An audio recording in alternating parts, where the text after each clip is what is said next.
Hi, everyone. I'm Rejoice on Umatta Consultant Podcast. If today is your first time on our show, please make sure you subscribe to all of our social media channels, especially Spotify. Today, we have the special privilege of speaking with Melissa. Melissa is an Executive Vice President of Strategy and Growth at Groove Star. I would love for her to introduce herself as well as she sees fit, and we'll dive right into the questions. So, Melissa, the mic is yours, please. Thank you so much. I'm excited to be here today to talk with you about my career journey and leadership. My name is Melissa Arskog. I'm the Executive Vice President of Strategy and Growth for a company called Drew Star that focuses on cybersecurity, data security. I'm also the founder of the Executive Connect podcast and experience. And I just published my new and first book called Renaissance Redefining Success for Modern Mavericks. And I'm also the mother of 4 rad kids. Amazing, amazing. How do you do it all, Melissa? Maybe we can start from there. It's you just systems, processes, schedules, and a lot of communication. I think in my younger years, I started my career in engineering and banking. And a lot of what I learned in those early years taught me how to set up systems. And so, processes and systems.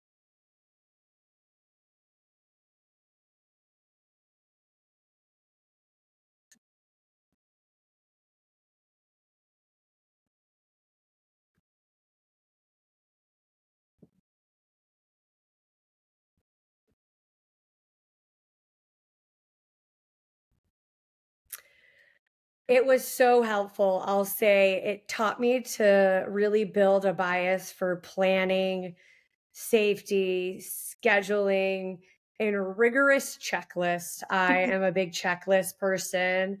And I really learned how to communicate really young. I talked to different stakeholders, all of which were not always happy and friendly. I really learned how to solve problems under a lot of different constraints, budgets, timelines, and then really just learning how to work cross functionally across very different fields from banking to civil engineering, construction. It really helped me in my younger years. And I use it. I don't think one day goes by that I don't use what I learned in my younger years. Amazing. Amazing. We're so excited to dive more into your brain, into the systematic approaches you have used in the past and even currently. Next question for you, Melissa, from global strategy to executive leadership. You have worn many hats. What is the most common, thread that drives you every day to take on these tasks? I think that's such a great question. I think for me, I create clarity out of complexity and I break it down in a way that's, the whole analogy of eat an elephant one bite at a time. I think a lot of times when we look at problems or things we need to tackle, it looks really big. But if we create clarity and create tasks and make it really simple, it's easier to go attack head on. And then just building trust through consistency and transparency. I find that I've been managing people for over 20 years. And a lot of times they assume things. Our brain gets in the way. We overthink things. And I really function out of a place of transparency and clarity. So everybody feels safe and secure. And then, really, when I'm leading people, focus on developing the talent. And a lot of times, developing talent is not easy. Mm-hmm. Not everybody wants to develop, not everybody appreciates feedback. I often focus on leaving people better than I found them and really encouraging them to take courageous jumps in their lives and do things they otherwise wouldn't do personally and professionally. And then as a strategist, really aligning strategy with outcomes. What are we hoping to get to? And then building a strategy around that that really blends all the data, all the stories, all the relationships to create an outcome that everybody is clear and understands. I love the talent development piece. And I like how you support your people to grow. And then even those who don't want to achieve any sort of growth within their careers, you can sort of still help them sort of move the mantle a little bit. And I want to connect people growth to your personal growth, where you have achieved remarkable growth milestones, including 375% YOY revenue increase. What leadership or strategic principles have you been keened on to get these results? Relentless focus on the customer, relentless focus. And really solving their high value problems. I think a lot of times, I don't identify as a salesperson. I identify as a problem solver and a helper to my clients. And so I look at how I operate. Like I think of my day to day as a rhythm that's all focused back to a scorecard, ownership, relentless client focus. So I'm really solving their problems that they need before they even realize they need to solve them. So when I show up, I'm showing up in a helpful capacity. And that's kind of the through line for all of my life, not just my work life, but my personal life. And then really prioritize the pipeline over the volume. So finding the right clients, every client is a right client. I think everybody wants to be everything to just one client. Really focusing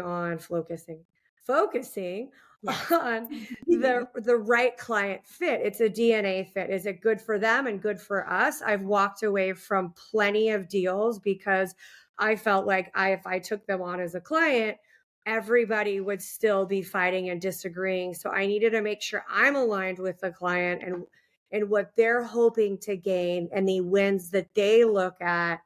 And so that's what really gets a win-win when it comes to driving revenue. And then coaching teams and organizations how to negotiate is Mm, really key. So if your sales team is showing up with a brochure of things that you send to a client, say which one of these things do you want? It's not really a win for the customer, it's a loss to the customer. So really teaching people how to show up in a way that they're solving problems mm. versus selling. Exactly. I like the problem solving approach.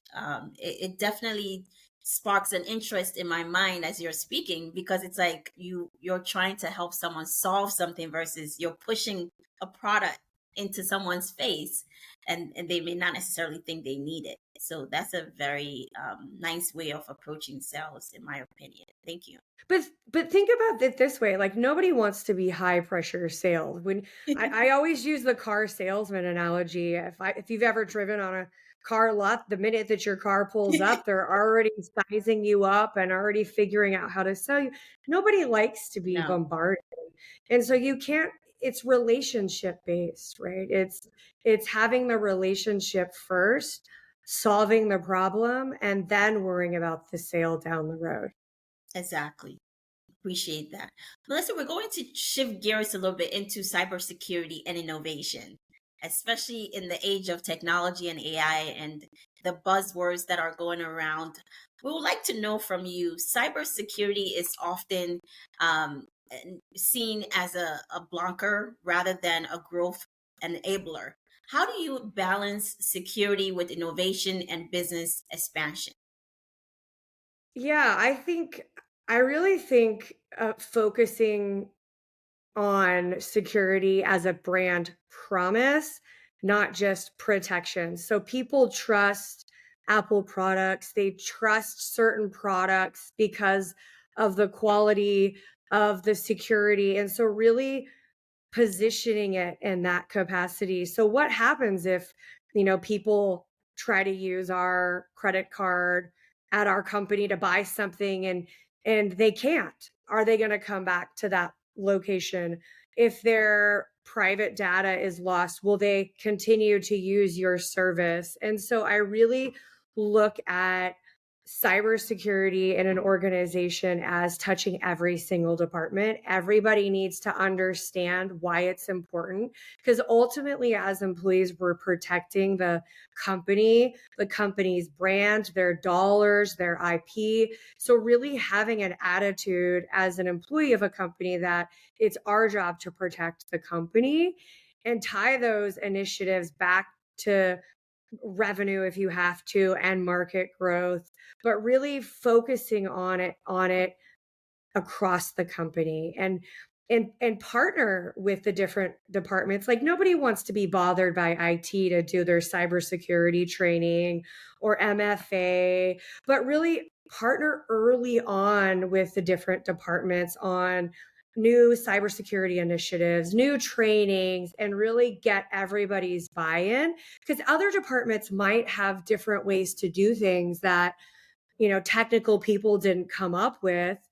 And, one of the things I love is organizations that can automate Hmm. certain controls to reduce the friction for people that are on the other side. Exactly, exactly. I love that. It's you're looking at it from a comprehensive approach to make the company better, even in different segments of different functionalities. Melissa, what emerging cybersecurity challenges do you see companies are sort of overlooking right now? Such a great question. I think data sprawl is a huge thing to look at, whether it's across SaaS, cloud, third party applications. And one of the reasons I am working for Drew Star right now is they help map and secure all data assets. So, where is the data going? Who has access to the data? Is it important data? Is it not important data? Their products classify data for organizations. So instead of an organization having to go classify a document and encrypt it, their products automatically do it, which is a less labor intensive to IT departments. I think that's one real important piece. Where is all the data? I think compliance blind spots. I think right now there's a lot that's being regulated in the space of cybersecurity, PII, different jurisdictions, government, voting, healthcare. Understanding that one company could be touching a lot of different compliance requirements, and knowing how to create controls and policies to comply with all these different compliance requirements.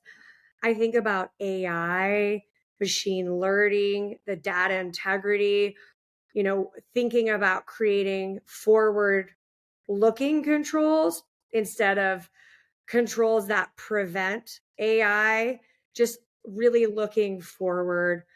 I also think data breaches Mm, are really important, like what to do if something happens. Who do you call? What's that look like? Do you have a managed security company working with you for you? Do you have a disaster recovery mm, partner? And really running that as if, it's not today, if when it happens to you. right, right. Emergencies can occur anytime, as we have seen with the pandemic and how companies had to shift gears very quickly, especially, data security and so forth. As people are working from home versus in the office, those changes the way people work. Melissa, Groove Star is positioned to intersect with technology, gaming, and security. What unique risk and opportunities does that bring, in your opinion? Oh, that's such a good question too. So gaming runs on real-time, high volume data streams. We secure without slowing that 24 by 7, 365 environment. Um, Fraud and account takeovers peak during high traffic events. Star stops those in real time. gaming operators face multi-jurisdictional compliance requirements, kind of back to what I was saying earlier. So we're able to unify the frameworks across the globe, across different, whether it's, HIPAA or NIST or ISO, really getting it across jurisdictions. Um, there's so many different pieces of gaming. Everybody wants gaming is not just casino gambling, it's banking, it's sports, it's hospitality, it's food and beverage. There's so many different pieces within the gaming industry. And so there's really a lot of data and they have a lot of information. They're gathering a lot of information. I also think that's a huge opportunity, Mm, converting these massive data sets into actionable security intelligence. So as a player plays and leverages a property, what are we doing with the information that we're gathering from that specific player? makes sense. Makes sense. Do you see some companies collaborating in these efforts and opportunities? Yeah, I do. I see more collaboration than there used to be. I think everybody has more products and more services, but there's a lot of M&A activity going on in the gaming industry right now. A lot of major manufacturers um, buying each other. So there's a lot of consolidation right now. Amazing. Awesome. Awesome. Thank you so much for those amazing insights, Melissa. We're now also going to shift gears into your executive leadership, your connection from there, and also from your mentorship. And I'm sure you are also open to talk a little bit more about your book, how that connects in this segment. So, what inspired you to start Executive Connect? And how has that evolved as a platform for leaders? Yeah, I'm glad you asked that. I appreciate that question. Really, Executive Connect started originally because I felt like in my 20s, I did not have the answers I needed to do my job. I became a manager really young. I didn't understand, that I didn't need to know everything, that I had imposter syndrome, mindset struggles. I was silencing myself. So I really started it to give leaders knowledge through wherever they are in their career. So if they're early in their career, once they get through their career, bucket one that we talk about is leadership. So those are the things I just mentioned, building your brand, networking, Right. your LinkedIn profile, all the leadership skills we need to develop and harness as we grow. But then once you become a leader and you're earning money, what do you do with that money? Hmm. And so we talk about alternative investments and kind of the third bucket, as we've talked a little bit on cybersecurity, AI, technology, it's touching all of us. It's really important to stay ahead of it.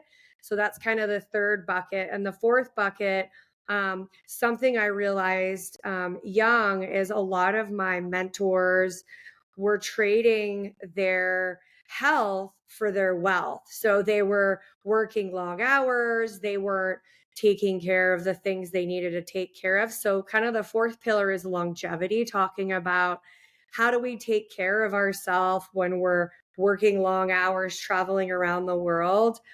And then the fifth kind of bucket is faith, believing in something. And really, the podcast is a desire to make leadership practical and actionable and giving tips and tricks. I spotlight diverse people around the globe with different backgrounds, different upbringings. And the podcast has really evolved into books, playlists, workshops, all different kinds of events by accident, not by purpose. Um, and we've really just built a sponsorship ecosystem aligned with audience value and really creating a community where leaders can learn, collaborate, and be better each and every day. Amazing, amazing. I love all those pillars that you shared. Is definitely something that almost everyone listening can connect with, right? Faith, executive leadership, anything concerning your health, and so forth, tips that people can gravitate towards and harness their leadership. So thank you so much. And it sounds like your platform is doing amazing. And anyone who would like to continue to be a part of the community are welcome to join. I would like to ask, through your podcast, you focus on unconventional leadership strategies. Can you share one unconventional approach that has sort of transformed the way you lead? Start with one key metric and one blocker. I think kind of like what I was saying at the beginning, we try to eat the elephant at one bite at a time. We're all learning, experiencing, evolving people. And so trying to make all these changes across all those buckets at one time is really difficult to do. So really get good at one thing that you're focusing on, and compound small wins into actual breakthrough growth. Awesome. Awesome. Amazing. Now, also connecting that to mentorship. Mentorship and coaching are the central of your work, as you mentioned earlier in your answer. What are the most common blind spots you see executives facing today? I get asked this question. I love this question. I get asked kind of like what we talked about at the beginning. How do you do it all? I think people confuse activity with progress. Being busy Mhm. doesn't mean you're actually doing or moving the needle. So, really making sure the progress you're making is actually the progress you want to make. And I also think that, companies are under investing in onboarding and Mhm. training. Mhm. I know every time I've been a manager in my career, I don't think there's been a single time in all the years that I had management training or onboarding training when I was switching or pivoting a role. People just said, okay, here's your new role and here's your new thing, go figure it out. Right. And so I think back, if companies could peer people up to decrease the work effort to get employees where they need to be, would be much better. I also think that companies are treating security and AI as an afterthought. Really, really, really bad idea. Whether you like AI or you don't like AI, it's here to stay. And whether you like talking about cybersecurity or not, we all need to protect our data, who we are, our identity, and we need to understand how to do it. Um, I think another one is avoiding hard conversations. I think a lot of people don't have the tough conversations with in their intimate relationships and their professional relationships across their friendships. It really erodes trust and collaboration. I think having the hard conversations, seeking to understand rather than to be heard is really key in the world today. Love that. Those are such amazing answers. We could wrap up the podcast with all of your summary that you have given. One thing that stood out to me as you were talking is the onboarding piece, how much revenue companies could be saving from time wasted on activity that does not necessarily move the needle versus pairing a new hire with someone that could potentially work best for them to get them where they need to be. It's such an amazing thought, and there's so many results that could be achieved from there. So thank you so much. And then the cybersecurity and AI, whether you like it or not, we're here. This is the new world that we're living in, and it's supposed to help make us more productive, but also work with the technology to sort of innovate and create new opportunities for all of us as we work in this new adventure. So thank you for highlighting those qualities.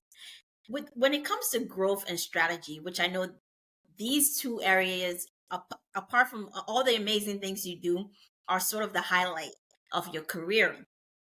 We want to know, when organizations are trying to scale, what do they think makes the difference between incremental growth and breakthrough growth? Narrowing down what you're focusing on. Hmm. Know who you are and who is your avatar. Who are you going after? I think I always explain this. I think of if you've ever been to Cheesecake Factory, if Yes. you look at that menu, it feeds everyone of every culture and every background, no matter what somebody wants, that menu solves that problem. And then I think of In and Out and how very clear they are who they are. They're not Asian food, they're not barbecue, they're not Italian, they are hamburgers and french fries. And they're very clear on who they are. And so getting clear on who you're going after is much easier than becoming a cheesecake factory and having to solve for every possible modification. Um, I think relentless testing and doubling down. I think what's working, what's not working, what do we need to change and why, and then change it instead of staying in this. I'm thinking about changing. I kind of think I'm almost there. Maybe, okay, I'm not sure. It's kind of scary. I think figuring out what's working real quick. And if it's not, pivot and Very then true. pivot until you figure out what's working and really focusing on quality. I think Hmm. so many times I've ate at restaurants where the quality wasn't there, or I've had products that the quality wasn't there because I think there's so much compounding that goes into any business that's starting through referrals, partnerships. Like I talk relentlessly about what's good and what's not, but think about one unhappy customer, how damaging that can be to your Right. brand. So fix it. If it's broken or you mess up, call it. I messed up, fix it because that one customer could really affect so much of your business quick. Very true, especially in the world of social media and referrals, where one post can reach so many people, and damage so much of your reputation that you've been building for years. Does not give a good look at all. So I completely agree with you on that answer. I also want to find out from you, how do you uncover hidden opportunities in industries that may feel saturated? Some people are saying some industries are saturated, there's just too many people, you're not going to produce any results. How do you find hidden opportunities? Uh, you know, I think that's a great question. Asking the right questions, asking questions and listening and mapping the value chain for weak points, right? So really figuring out what is our value and figuring out the areas that we're weak. And then interviewing power users or power referrers or power customers and getting clarity of what's working, what's not working, what do they like, what do they not like, customer experience, customer success, making sure we're retaining the customers, but listening to the customers. And then I think anticipating changes, Mm, really looking at the world. All of us are going to need to get comfortable with change. It's yes. happening so fast all the time, Yes. and really anticipating change, anticipating compliance shifts, um, possibly also partnering with trusted channels, making and collaborating with partners that do it better than you, partnerships, and then rebundling services or products. So maybe, I think in that capacity, like blockbuster videos, they weren't evolving when, the red box came out and then the next Netflix came out. So how could they have rebundled their offering around outcomes that their customers wanted versus sitting and waiting? Exactly. And waiting for the wave to sort of happen at them instead of being proactive. So definitely agree with you on that. We're getting towards the end of our podcast show, Melissa, and we want to end off the podcast with legacy and recognition. And my first question towards this segment would be for you've been recognized with awards like Emerging Leader in the Gaming 40 Under 40 and the Patty Becker Pay It Forward Award. What does these recognitions mean to you personally? The Patty Becker Award was actually, both of those were really big deals for me, actually. Patty Becker was even more of a big deal for me because I really lived my life from that capacity, paying it forward. I really feel my gifts are not my gifts, they're my gifts to share with the world and really helping others achieve their goals, their best life, and really raising the bar for Mm, others and giving them the courage to go do that one thing. Very grateful for the mentors I've had, for the terrible bosses I've reported to. They've all helped me become, they've really fueled my growth and helped me realize what a good boss was. The 40 under 40 was an interesting one too for me because I had actually received a similar award, but in the engineering field, and I didn't accept it because I was really afraid of being judged by my male peers back in my 20s. And so that award was, a second chance at, claiming, the good work that I was doing. I would say younger, I didn't want to, you know, shake it up young. So I didn't, but that was really a validation for me. And I now sit on both of those boards. I sit on the Global Gaming Women Board and also the Global Gaming Business Board that selects the 40 under 40. So interesting enough, I'm still paying it forward. yes, you are. Yes, you are. And you're such an amazing woman, Melissa. And I've learned something new about you today regarding not accepting an award that was rightfully yours. So it's inspiring that you thought about some of the challenges you could face in a predominantly male environment. What have you learned from that experience? And if a young person listening today having a similar experience, what would you tell them to do differently? Use your voice, be humble and authentic, and bring other people with you. When I speak now around the world, I bring other leaders with me. I choose a woman to lift up, to bring up with me. I curate experiences for people that don't have the opportunity, and I give other men and women the courage to speak that otherwise wouldn't unless I gave them a hard time about joining me on the stage. Amazing. Amazing. Thank you so much. Also, as someone who speaks on leadership tech around the world, what message do you hope to leave with your audience? Gosh, that's another good one. Relationships are a strategy. They're not transactional. I don't know if a day goes by in my life where somebody's not contacting me for something and they haven't spent the time building the relationship. So for they're just asking and taking versus giving and understanding. And so lead with service of others, but measure with rigor. And really another thing I think is your calendar reflects your culture. So if you believe in relationships, you should see opportunities on your calendar for relationship building. And then maybe a final one, I'll tie it back to the beginning. Security and innovation succeed together. We need both. Um, Maybe and clarity beats complexity. Let's say that one too. I agree with you. I agree with you. I think all of those are amazing suggestions to offer to your audience.